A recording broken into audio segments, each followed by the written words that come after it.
I never imagined I'd end up living in a small house at the edge of a forest. It wasn't exactly a choice I made. The house belonged to my grandparents, who left it to my siblings and me when they passed. My brother and sister wanted no part of rural life and quickly sold their shares to me. I didn't mind.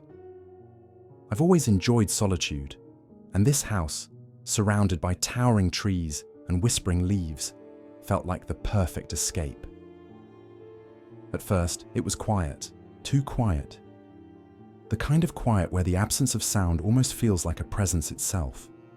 But as the months passed, I grew accustomed to it. Nights that had once unsettled me became peaceful, almost meditative. I would sit on the porch with a cup of coffee, listening to the sounds of the forest, the rustling of branches, the occasional hoot of an owl, and feel at peace. But even solitude can grow heavy, and I realized I wanted some kind of companionship. That's when I decided to get a cat. I found Rita at the local market, a scrappy little kitten being sold by a kind elderly woman. She told me he was affectionate and well-behaved, but that her busy schedule made it hard to care for him. I brought him home, and Rita quickly became my closest companion. He would curl up beside me while I read, nap on the windowsill, and sleep at my feet every night. He brought life into the house, and for a time, it felt complete. But there was one thing Rita hated: the night. As soon as the sun dipped below the horizon, Rita's demeanor would change. He'd tremble, his ears flattening against his head, and he'd dart to my room to hide under the bed. I assumed it was just a phase, a kitten's fear of the dark. But even as he grew older and more independent, his fear of the night remained. No matter how much he loved roaming the woods during the day, he would always be back inside before sunset, curled up in his safe spot under my bed. Then, one day, Rita disappeared. He'd gone out that morning, as usual, but when evening came, he didn't return. By the time night fell, I was pacing the house, calling his name into the still air. For days I searched the woods, my voice echoing through the trees, but there was no sign of him. I started to accept the worst, that perhaps a predator had gotten him, or he'd wandered too far to find his way back. A week later, he returned. It was late, and I was playing my violin when I heard a tapping at the window. I opened it to find Rita sitting there, covered in mud and scratches. He looked gaunt, his fur matted, and his eyes wild. I scooped him up, relieved and overjoyed, and he immediately went to his food bowl, eating like he hadn't eaten in days. Afterward, he drank from his water bowl and then curled up in his bed, falling into a deep sleep. I was so relieved to have him back that I didn't think much of his condition. But over the following weeks, Rita began to change.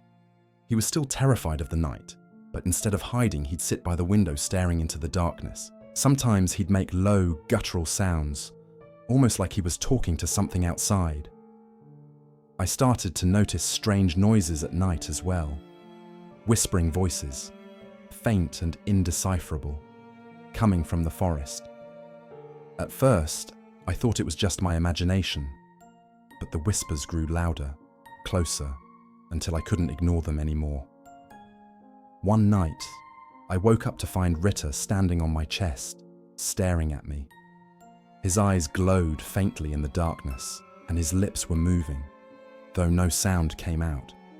I pushed him off, my heart racing, and he simply walked back to his bed as if nothing had happened. But the next night, it happened again, and again. I began to lose sleep. The whispers outside grew more distinct, though I still couldn't make out the words.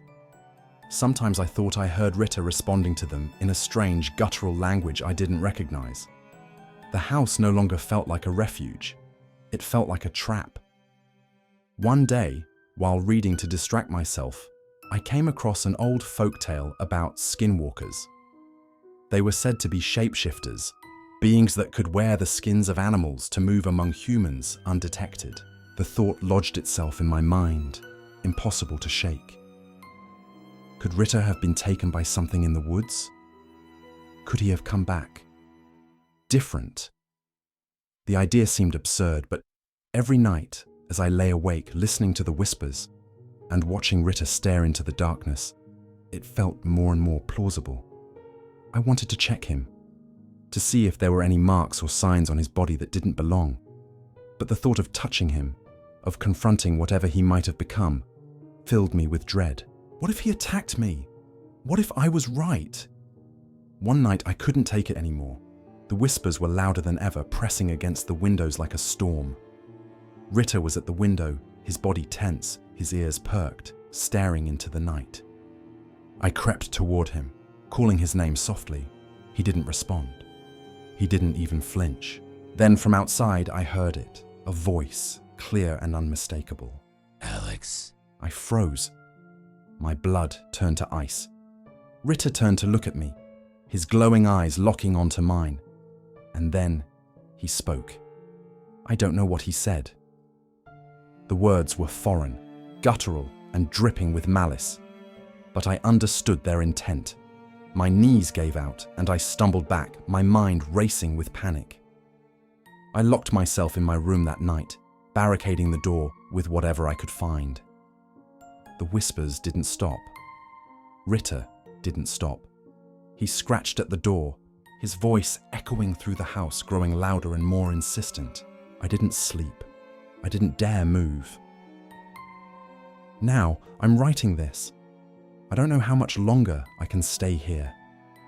The whispers are inside the house now, surrounding me, pressing against me from all sides.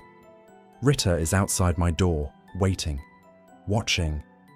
If you find this, please, don't come here. Don't look for me. And if you see Ritter, run.